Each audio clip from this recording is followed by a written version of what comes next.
Assalamualaikum warahmatullahi wabarakatuh. Kembali bersama saya Jan Miko di 1000 Ilmu. Jadi hari ini kita akan membahas mengenai minimalism, John Hua Milburn dan Ryan Nicodemus. Nah, dia membuat sebuah buku, membuat sebuah website, kemudian mereka juga hidup secara minimalism. Nah, apa pengertian minimalism bagi mereka? Jadi mereka menganggap bahwa minimalism itu adalah sebuah alat untuk membuat Anda itu bebas dari sebuah lingkaran, ibarat lingkaran setan lah. Ibarat lingkaran yang membuat Anda terkekang, membuat Anda menjadi resah, gelisah, kemudian merasa hidup ini tuh harus mencari harta terus gitu. Enggak, seperti mereka harus, kita tuh bebas apa yang kita inginkan, apa yang kita pilih, dan apa yang itu berguna dalam hidup kita. Jadi ketika kalian pengen punya mobil dan itu perlu dalam hidup kalian, nah itu juga bisa dianggap sebuah minimalism. Tapi ketika kalian tidak membutuhkan apa-apa dan kalian itu membeli itu terus, jadi memenuhi keinginan, itu tidak minimalism bagi mereka. Jadi ketika kita ingin, kita tuh pengen punya ini, pengen punya ini, padahal kita tuh sudah punya yang kita butuhkan, kita perlukan. Nah, kita itu hanya memenuhi keinginan kita, itu bukan dianggap minimalism. Nah, minimalism itu adalah sebuah alat untuk mengontrol keinginan kita, sehingga yang diperlukan dalam diri kita itu adalah kebutuhan, bukan keinginan. Sehingga kebutuhan itu bisa kita minimalis mungkin sedemikian rupa gitu. Yang artinya contoh gini, ketika Anda ingin bahagia, tidak selamanya dengan uang kan.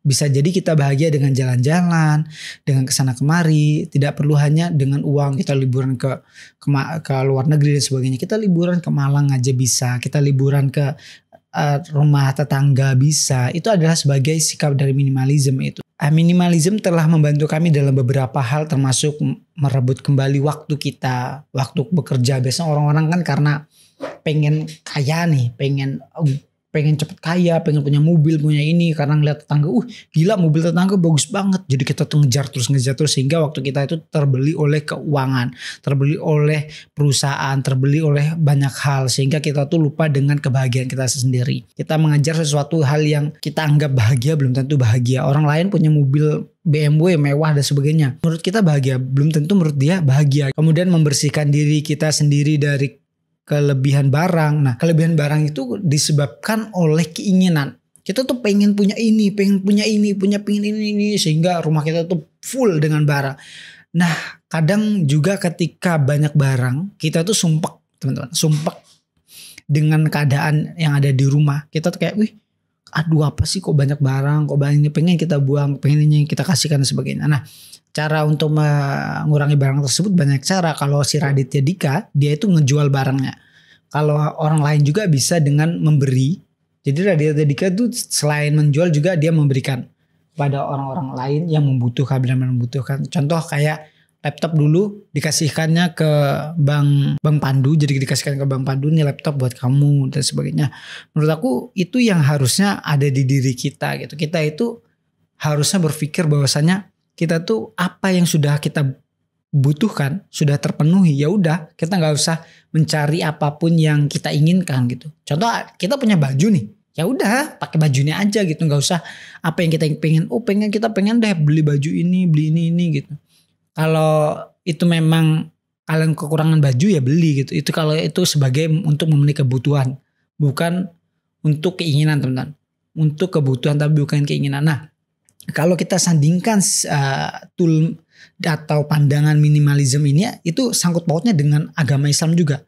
Islam itu mengajarkan sifat-sifat yaitu sederhana. Suatu saat nanti ketika kita mati, kita tuh akan dihitung kekayaan kita, sehingga baju yang kita punya itu akan dihitung ketika kita mati. Baju kita yang kita punya itu akan dihitung. Kekayaan kamu gini-gini, buat apa aja bajunya dan sebagainya. Sehingga mulai dari itu saya berpikir bahwasanya saya tuh harus punya baju yang saya butuhkan aja. Kalau yang nggak saya butuhkan ya udah, buat apa gitu. Atau baju fungsinya kita pakai gitu. Kalau yang punya bagus ya buat jalan-jalan, untuk ke kondangan, untuk apa, itu aja. Nggak usah terlalu banyak baju gitu, nggak banyak. Ya cuma ada 7 untuk 7 hari dipakai gitu aja doang. Ya udah, nggak usah perlu pengen ada baju bagus nih harus tren, lagi ngetren gua beli. Nggak perlu kayak gitu men. Karena menurutku dengan baju yang kayak gini yang aku pakai, ya aku seneng-seneng aja, happy aja. Buat apa? Saya nggak terlalu mikirin omongan orang, lu baju lu jelek, lu nggak ngetren, lu nggak apa gitu, nggak peduli ya. Nggak peduli dengan hal-hal kayak gitu. Yang penting saya senang, orang lain mau ngomong apa kayak nggak peduli. Yang penting kita hidup senang, menemukan makna dalam hidup kita. Jadi minimalism ini membuat kita mengerti tentang hidup. Ketika kita bisa memaksimalkan keuangan kita, ketika kita bisa memaksimalkan waktu kita untuk hal-hal yang kita senangi, itu membuat kita lebih hidup, teman-teman. Banyak orang-orang yang apa ya, mereka tuh lembur kerja, kemudian demi pengen sesuatu yang menurut kita tuh nggak, menurut kita nih ya, menurut kayak dalam kehidupannya sendiri gitu lah. Ibaratnya tuh sudah punya tapi mereka mengejarnya. Contoh handphone. Kita sudah punya handphone kan. Ngapain kita harus punya handphone yang lebih bagus lagi gitu. Kalau belum kita butuh, kalau kita nggak butuh ya udah nggak usah beli. Jangan ngikutin tren. Kalau kita ngikutin tren artinya kalian tuh masih dalam lingkaran setan. Lingkaran kapitalisme lah ibaratnya. Ya udah kalian akan terus tergerus oleh pemikiran-pemikiran kapitalisme, kemudian pemikiran-pemikiran pasar gitu. Akhirnya kalian tergiring, kalian akan menjadi domba yang tersesat lebarnya gitu. Kemudian berfokus pada apa yang penting. Nah ini berfokus pada apa yang penting, yang kalian butuhkan. Jangan yang aku pengen deh ini beli baju kok bagus banget, langsung kalian beli. Wah aku ngeliat ini bagus banget ya, aku beli. Kalau nggak butuh nggak usah beli. Nah itulah penyakit kenapa banyak orang-orang zaman saat ini itu banyak utang, karena keinginan, teman-teman. Pengen ini pengen itu, kebeli pakai kartu gesek, seret gesek ternyata banyak utangnya. Karena keinginan, tidak bisa mengontrol dirinya. Mereka terjerumus oleh sistem kapitalisme. Kemudian menemukan kebahagiaan. Kebahagiaan tuh, maka ada lagunya. Di sini senang, di sana senang, di mana-mana hatiku senang, la la la la la gitu kan. Artinya dimanapun sebenarnya kita tuh bisa senang, teman-teman, tanpa harus adanya kemewahan, kekayaan gitu. Kata orang kan kalau kaya, mewah itu tuh bisa bahagia. Enggak juga. Hotman Paris tuh hampir pernah bunuh diri. Ketika Hotman Paris bisa mendengar ada tukang beca, bapak tukang beca, kemudian mereka tertawa riang, gembira, Hotman Paris baru sadar dalam kehidupannya. Itu teman-teman. Artinya minimalisme itu membuat Anda lebih hidup, membuat Anda mengerti tentang hidup gitu. Kemudian kalau seandainya kita ngomong tadi tentang bagaimana kita punya baju itu nggak perlu kita punya banyak, nggak perlu kita numpuk sampai tinggi banget. Aku pernah cerita dengan temanku gitu. Kamu tuh punya baju berapa sih di rumah? Kamu tuh punya apa sih di rumah gitu. Pernah suatu ketika aku itu pernah buka baju lemari dan aku kaget. Karena di situ tuh baju aku tuh banyak banget sampai aku kadang kebingungan untuk milih baju. Jadi ketika aku pengen jalan nih, aku tuh bingung sampai kalau milih baju itu sampai 1 jam gitu. Untuk milih baju doang. Artinya 1 jam kalau seandainya kalian tuh punya pemikiran yang 1 jam tuh bisa dipakai buat ini bukan hanya untuk memilih baju, artinya kalian lebih minimalisme kan, untuk memanfaatkan waktu kalian selama 24 jam lebih bermanfaat gitu daripada memilih baju yang banyak banget gitu.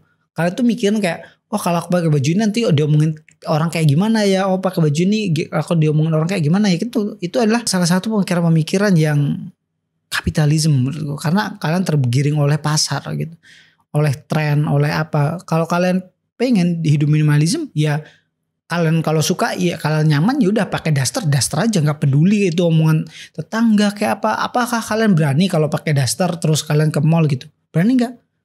Nggak berani kan, karena apa? Kalian tuh masih dalam lingkup pemikiran kapitalisme, pemikiran di mana pasar itu menguasai pikiran kalian. Kalau kalian nggak tren, kalian tuh dikucilkan orang dan sebagainya, nggak pantas lah dan ini normal dan sebagainya. Menurutku kalau kalian nyaman pakai baju itu ya udah pakai aja gitu. Ngapain harus nurutin omongan orang, itu sih menurutku. Jadi minimalisme tuh membuat kita tuh kayak pemikiran-pemikiran yang iya bener juga ya. Ngapain sih kita harus ngikutin orang? Ngapain sih kita harus kayak gini gitu. Kalau kita nyaman ya udah nyaman aja gitu. Apa sih susahnya gitu. Nah minimalisme memilih untuk menyingkirkan yang tidak perlu demi yang penting. Tadi kita ngomongin bahwasanya kita tuh harus punya list dalam kehidupan kita. Contoh gini. Saya itu punya komputer.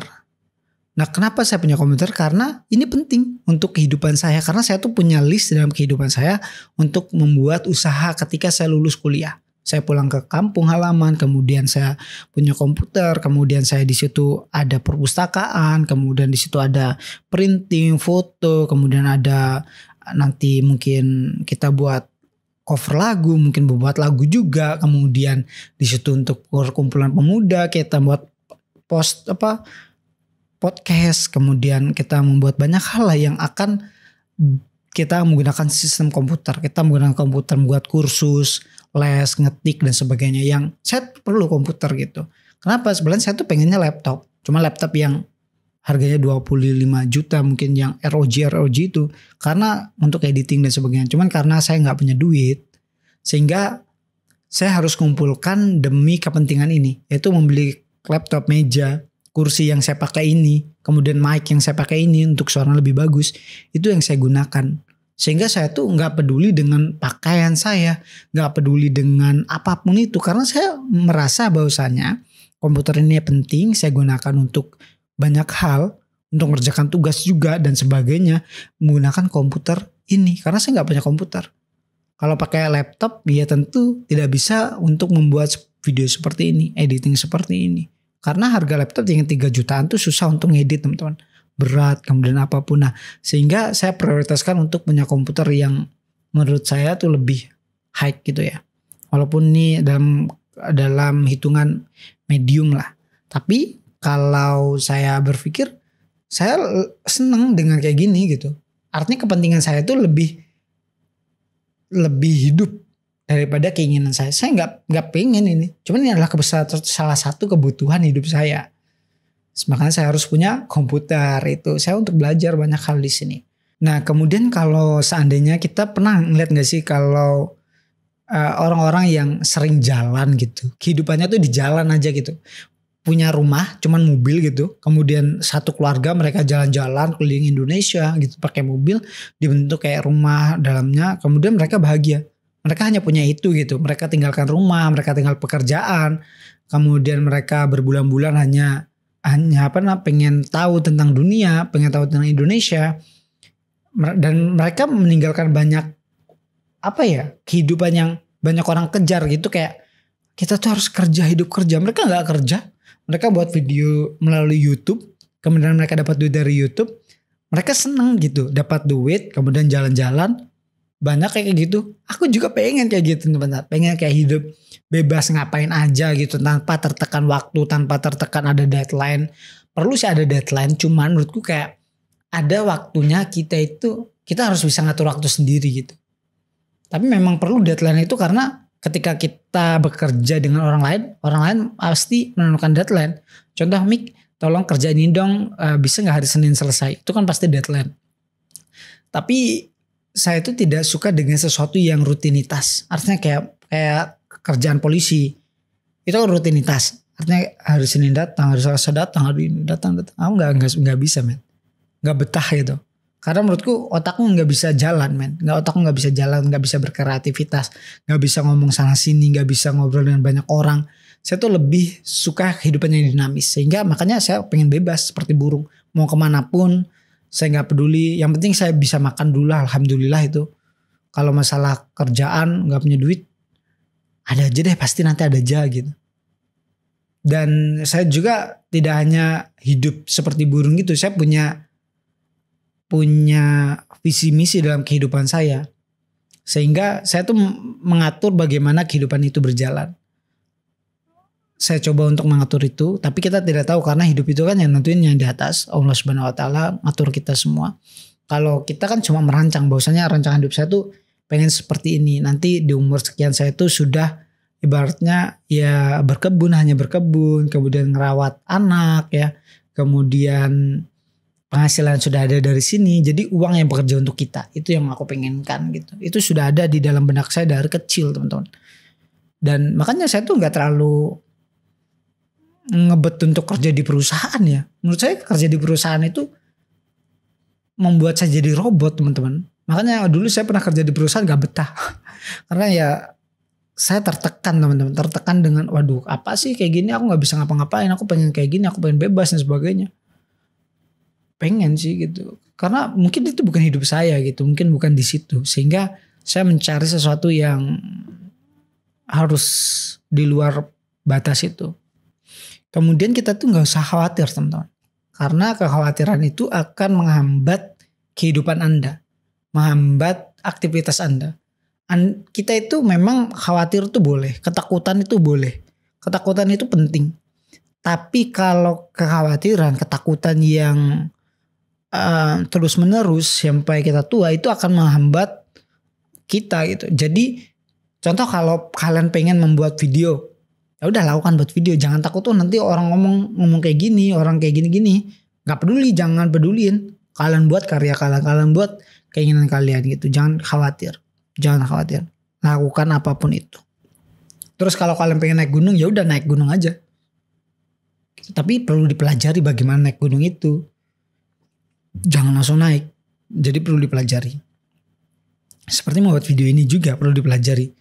Karena ketika kita buat video seperti aku kayak gini, ngomong-ngomong kayak gini bisa jadi bahaya gitu. Karena ada yang tersinggung bisa jadi karena omongan kita nggak tahu. Kita nggak tahu bisa dilaporkan dan sebagainya karena dunia digital. Tapi selama ini saya tidak ada keinginan untuk menghujat orang, merendahkan orang. Saya tujuannya adalah untuk mengajak orang-orang berpikir, mengajak orang-orang untuk bertukar pemikiran. Makanya saya buat channel ya sesuka hati saya gitu. Gitu sih.